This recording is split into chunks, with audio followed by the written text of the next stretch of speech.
Assalamualaikum, halo Sobat Ngedet. Hari ini Wiwi akan menemani Sobat Ngedet selama berapa menit ke depan.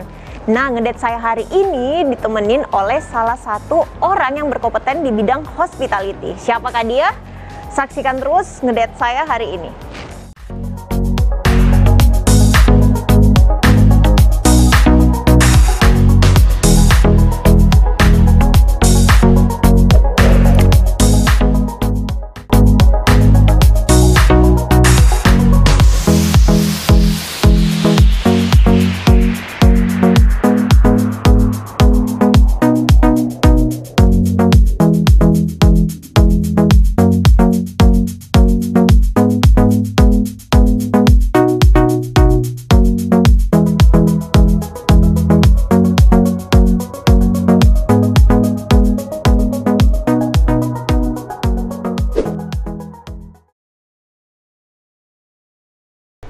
Halo Sobat Ngedet, nah siapa yang saya temenin pada hari ini? Kita izin buka masker dulu ya, baru diperkenalkan siapa beliau ini. Sudah ada songkok gurunya dan jasnya yang luar biasa.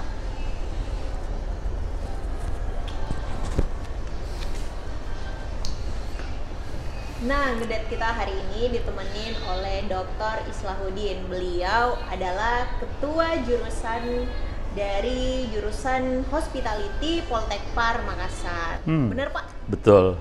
Jadi beliau ini ketua jurusan Hospitality di Politeknik Pariwisata Makassar. Nah, beliau juga merupakan selain ketua jurusan, beliau juga banyak aktif di kegiatan workshop, seminar. Jadi beliau ini seorang narasumber yang memang sudah terkenal di bidang hospitality.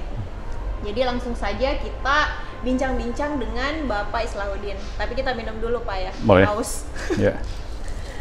Jangan terlalu resmi lah, Islahuddin.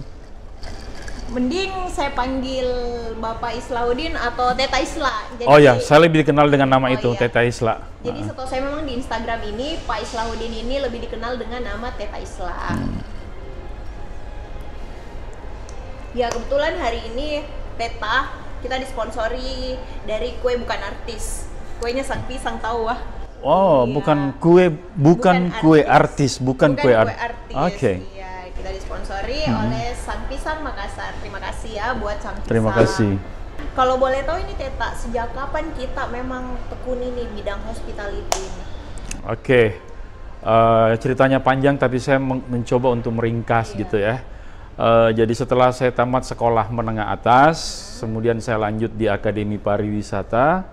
Setelah tamat di Akademi Pariwisata, saya bekerja di sebuah hotel di Makassar, ya, yang dulu sangat menjadi trendsetternya hotel di Makassar, ya. Kalau Anda dari Jalan Metro terus ke sana ke Jalan Pasar Ikan, ya. Di sana biasa bertemu Presiden, Perdana Menteri, dan beberapa menteri-menteri kabinetnya Pak Harto sering menginap di hotel itu. Jadi awal karir saya itu di dunia hospitality itu sebenarnya sejak tahun 87. Nah, setelah saya bekerja sekian tahun, sekitar 5 tahun di hotel itu, lalu di Makassar ini buka Balai Pendidikan dan Latihan Pariwisata Ujung Pandang, tepatnya tahun 91, ya. Saya mengikuti crash program di situ bersama hampir seluruh supervisor hotel yang ada di kawasan timur Indonesia.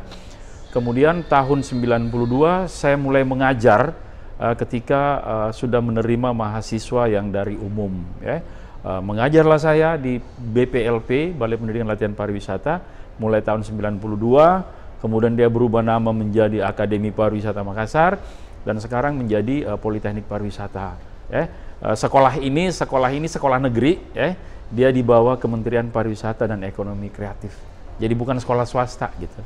Nah tadi ngomong-ngomong, Teta ini bercerita bahwa karirnya dimulai dari seorang karyawan di salah satu hotel yang dulunya terkenal ya, menjadi trend center di kota Makassar.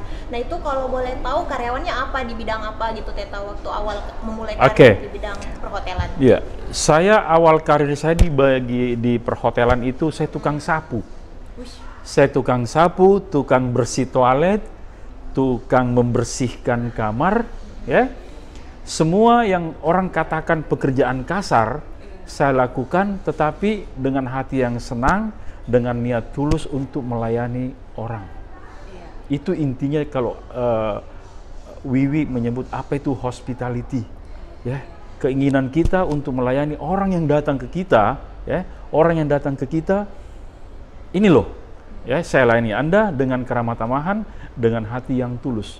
Itulah hospitality sebenarnya. Berarti bisa dikutip, hospitality itu adalah sebuah pelayanan yang tulus ya? Tulus. Dari hati. Harus dari hati. Teman-teman Sobat Ngedet hari ini. Yeah. Jadi hospitality tadi sudah diberi sedikit gambaran bahwa hospitality itu adalah pelayanan yang tulus dari hati. Nah, sekarang juga ini Teta Isla ini dia merupakan ketua jurusan di ketua jurusan hospitality. Ini dapat bocoran dari mana sih dia? Dia dapat bocoran dari mana? Iya, siapa sih yang tidak tahu Teta Isla di Makassar ya? Lumayan lah, mungkin sekitar penduduknya Makassar itu 70% tahu Teta Isla. Melebih-lebihkan. Beliau jadi wali kota, pemirsa. wali nikah boleh, wali nikah. Iya. Jadi bisa dijelaskan lebih detail lagi bagaimana kita agar bisa terjun di bidang hospitality ini dengan memberikan pelayanan yang baik, kinerja yang baik, khususnya bagi perusahaan dan pelanggan perusahaan tersebut itu seperti apa, Teta Isla? Ya, jadi begini, tadi di awal Wiwi sudah menyampaikan bahwasanya saya ketua jurusan, ya. Betul, saya ketua jurusan hospitality di Politeknik Pariwisata Makassar. Jurusan hospitality itu ada 4 program studi di dalamnya, ya.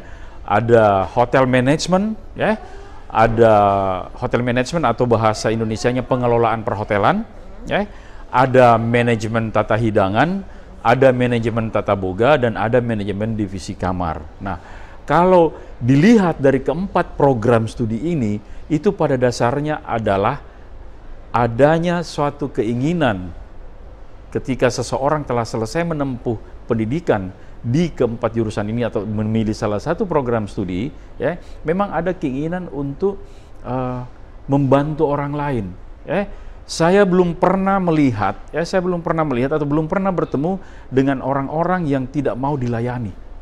Ya, ada 2 hal yang saya belum pernah ketemu. Saya belum pernah ketemu dengan orang yang tidak mau dipuji.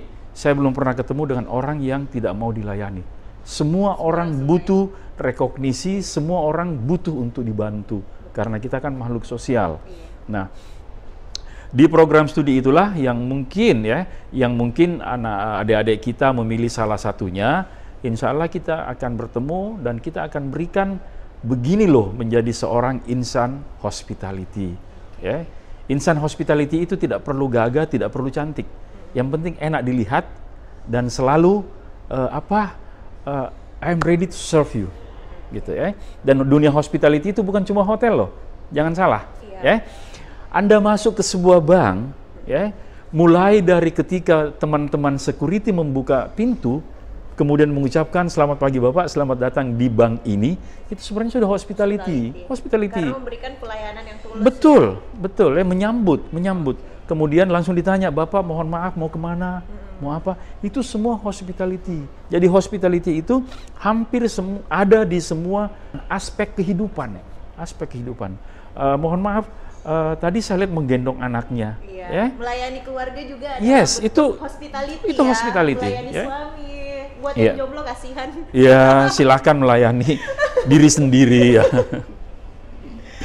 Nah, membahas soal hospitality dan sedikit tentang perhotelan tadi. Nah, sejauh mana sih kebutuhan dunia kerja terkait jurusan, khususnya jurusan yang Bapak naungi saat ini, yang Bapak bawahi saat ini, jurusan hospitality? Berapa persenkah di Kota Makassar kebutuhan jurusan hospitality ini, khususnya di kalangan perhotelan ya, lebih khususnya? Ada hal yang mendasar ya di dalam pengelolaan, katakan saya menyebut hotel ya. Ketika hotel itu ya dioperasikan, maka seharusnya siapapun yang berkecimpung di dalamnya itu adalah orang yang berlatar belakang pendidikan hospitality. Apakah dia belajar divisi kamar, apakah dia belajar tata boga, tata hidangan, atau hotel management, itu memang harus berasal dari situ. Kenapa? Karena kita masih ingat nih, sekolah kok tinggi-tinggi, toh supaya kok bisa bekerja dengan baik, ya, seperti itu. Nah, kalau dikatakan bahwasanya berapa persen, seharusnya semua orang yang berkecimpung di hotel itu, semua yang bekerja di hotel itu memiliki latar belakang pendidikan perhotelan atau hospitality, ya, sehingga hotelnya betul-betul bonafit. Kenapa? Karena hotel yang baik hanya bisa baik kalau dia dilayani dengan tenaga kerja atau SDM yang kompeten. Ya. Dari mana dia bisa kompeten? Dari melakukan ataupun dilatar belakangi oleh pendidikan yang juga disampaikan oleh orang-orang yang kompeten. Nah, seperti itu kira-kira ya. Sekarang di Makassar ini meskipun pandemi ya di seluruh dunia, hampir di seluruh dunia dan di Makassar khususnya ya, tetapi semakin pandemi ada, tenaga hospitality itu semakin dibutuhkan. Ya, ingat bahwasanya pandemi ini itu menekan perasaan kita, membuat kita panik, membuat kita tidak enak. Kalau kita sudah panik, sudah tidak enak, kemudian ketemu dengan orang yang tidak hospitalized, sakit, ya semakin sakit gitu ya. Tapi kalau begitu kita ketemu, selamat pagi Bapak, ada yang saya bisa bantu, ya. Padahal kita tahu ini Bapak sudah tidak mungkin dibantu. Ya. Seperti itu. Jadi hospitalized itu memang untuk menyenangkan orang, ya, menyenangkan orang dan tulus seperti itu. Kalau boleh tahu Teta, sekarang kira-kira sudah berapa persen penyaluran tenaga kerja dari Poltek Par Makassar sendiri? Poltek Pariwisata Makassar ke hotel-hotel sudah berapa persen dari seluruh jumlah mahasiswanya? Oke. Jadi saya mau katakan begini ya. Ketika alumni kami keluar selesai kuliah di Poltek Par, mahasiswa yang selesai kuliah kemudian dia menjadi alumni, bidang kerjanya itu bukan cuma di hotel. Bidang kerjanya bukan cuma di hotel. Dia bisa bekerja di bank, dan itu banyak. Dia bisa menjadi pegawai negeri. Dia bisa menjadi tenaga konsultan, dan dia bisa menjadi apa saja. Sepanjang sebuah perusahaan atau sebuah instansi, sebuah kantor masih membutuhkan pelayanan. Jadi tidak ada laporan khusus ya bahwa kami menyalurkan di hotel sekian, berapa persen jumlah mahasiswa kami. Sorry Wi, saya mau bilang begini. Kadang-kadang anak kami itu di ijon. Ya. Kadang-kadang mahasiswa kami itu di ijon. Artinya apa? Banyak anak-anak, karena kan misalnya begini, dia diploma 3. Ya. Semester 1, semester 2 dia belajar di kampus. Semester 3 dia harus ke industri. Kadang-kadang ada anak-anak yang sudah tidak pulang. Oh begitu. Iya, langsung direkrut. Jadi kalau ditanya apakah daya serapnya alumninya bagus, ya? Kami punya alumni, ya, hanya butuh waktu 2-3 bulan setelah lulus itu akan terserap. Oh begitu. Ya. Nah, kalau ada alumni kami yang tidak bekerja di satu tempat, dia akan berwirausaha. Banyak yang berwirausaha, apalagi kalau misalnya tamatan-tamatan yang bisa memproduksi, katakanlah misalnya tata boga, dia bisa bikin kue, cake dan seterusnya, ya. Dia bisa bikin minuman, dia bisa buka sendiri, dan apalagi sekarang lagi musim pandemi, kalau dia bisa masak, dia bisa apa, dia bisa bikin di rumah. Jadi ada satu yang saya terlupakan tadi ya waktu kita membahas soal hospitality. Jadi ini khususnya di masa pandemi kan banyak industri yang gulung tikar, apalagi di bidang industri perhotelan itu paling berdampak sekali ya pandemi ini. Nah kalau di bidang industri hospitality sendiri kan hospitality ini mencakup banyak hal, bukan hanya perhotelan ya, dia bisa pokoknya segala hal yang terkait dengan pelayanan. Nah, bagaimana kiat-kiat yang dilakukan industri hospitality untuk menghadapi pandemi ini agar tetap survive di masa sekarang? Oke. Gini Wi, jadi bukan hanya industri hospitality atau lebih spesifik kita menyebutnya kepariwisataan. Di dalam kepariwisataan itu ada apa istilahnya usaha-usaha pariwisata, ya. Usaha pariwisata itu banyak, ya. Mulai dari jasa angkutan, ya, kemudian travel, penerbangan dan seterusnya sampai kepada akomodasi, termasuk restoran, ya. Restoran, kemudian industri kreatif, ya. Kan nama kementeriannya Kementerian Pariwisata dan Ekonomi Kreatif, ya. Jadi kalau Wiwi pertanyakan apa kiatnya, ya? Apa kiatnya? Tahun ini kami berkelompok, ya, itu mengadakan penelitian, ya, untuk menemukan kira-kira strategi apa yang dapat digunakan untuk menghadapi pandemi ini, khususnya agar industri pariwisata ataupun ekonomi kreatif bersama-sama tetap survive. Ya. Mas Menteri Pak Sandiaga Uno, ya, itu pernah mencanangkan bahwasanya kalau pariwisata bersama industri kreatif ingin survive, maka ada 3 hal yang harus dibenahi ataupun diperhatikan. Yang pertama itu adalah inovasi, ya. Yang kedua adalah adaptasi, ya. Kemudian yang ketiga adalah kolaborasi. Tolong kasih tahu saya kalau bentuk penyampaian saya seperti kuliah, ya. Tolong. Iya. Maklum dosen, ya. Iya. Inovasi itu apa? Ya, inovasi itu apa? Di dalam keterkungkungan seperti saat ini, ya, maka inovasi itu sangat dibutuhkan. Ya. Bagaimana caranya melakukan inovasi? Kita ingin melihat secara big data dulu. Apa sih yang terdampak dari pandemi ini di industri pariwisata, di hospitality? Apakah tenaga kerjanya, apakah produksinya, apakah rantai produksinya, dan seterusnya. Ya. Kita benahi dulu seperti itu. Itu kemudian kita membuat inovasi-inovasi atau terobosan-terobosan. Ya. Sebagai contoh, kalau saya lihat ada beberapa hotel di Makassar, itu sebenarnya inovasi. Ketika sudah jarang atau bahkan tidak ada tamu yang datang menginap ataupun makan di restorannya, dia melakukan outside catering. Ya, ada beberapa hotel yang seperti itu. Ya. Dia menawarkan bahwasanya Anda bisa makan di rumah, kami ke rumah Anda untuk masak di hadapan Anda. Ada juga yang sifatnya take away dan seterusnya. Itu inovasi-inovasi seperti itu. Kemudian yang kedua, A, itu adalah adaptasi. Ya. Kenapa harus adaptasi? Bahwasanya semua dari kita itu harus beradaptasi dengan keadaan, ataupun saya sering menyebutnya dengan circumstances, ya. Bukan keadaan lingkungan, tapi saya lebih cenderung kepada circumstances, ya. Nah, kita semua harus beradaptasi. Kami selalu mengedepankan di dalam operasional, apakah itu hotel atau restoran dan industri kreatif, ada yang disebut dengan CHSE, ya. Cleanliness, Health, Safety, kemudian Environment, Sustainability. Jadi ketika kita akan mengoperasikan sebuah industri pariwisata, maka prinsip-prinsip kesehatan dalam CHS itu kita harus beradaptasi dengan itu dulu. Ya.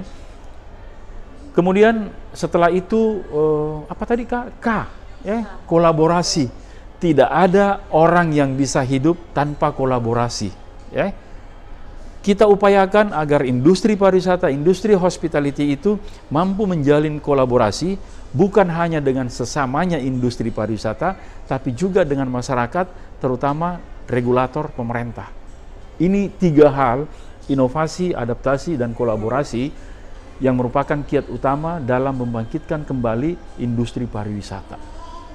Jadi memang yang kita harus mencatat betul-betul apa yang harus dilakukan untuk mengembangkan pariwisata, ya, apalagi yang terkait dengan industri hospitality ini. Jadi kita sudah berbincang-bincang berapa menit dengan Pak Islah ini, mungkin sudah sekitar 30 menit kita sudah membahas mulai dari hospitality, perhotelan, menjaga kesehatan, tentang kehidupan juga kita selipkan tadi sedikit. Nah, mungkin kita bisa mencicipi dulu sponsor kita, bukan kue artis. Kita cicipi dulu, ya. Ini disponsori oleh Sang Pisang Makassar. Oke, terima kasih Sang Pisang. Berarti ini salah satu hospitality juga dalam menyajikan produk, packaging. Betul, iya. Packaging, ya. Nah, jadi Sobat Ngedet, Sang Pisang ini sekedar informasi, dia berada di ground floor Pinisi Point Mall Makassar di Jalan Metro Tanjung Bunga nomor 2. Itulah tadi Ngedet kita hari ini bersama dengan Teta Islah. Senang sekali ya Teta, terima kasih sudah menyempatkan waktu untuk ngedet bareng aku. Iya, teman-teman yang di rumah aja dan yang ada di luar rumah tetap ingat protokol kesehatan, jaga jarak, pakai masker, dan selalu cuci tangan karena kesehatan itu penting, apalagi di tengah pandemi seperti saat ini dan cuaca lagi tidak mendukung. Sampai ketemu di ngedate selanjutnya. Dadah!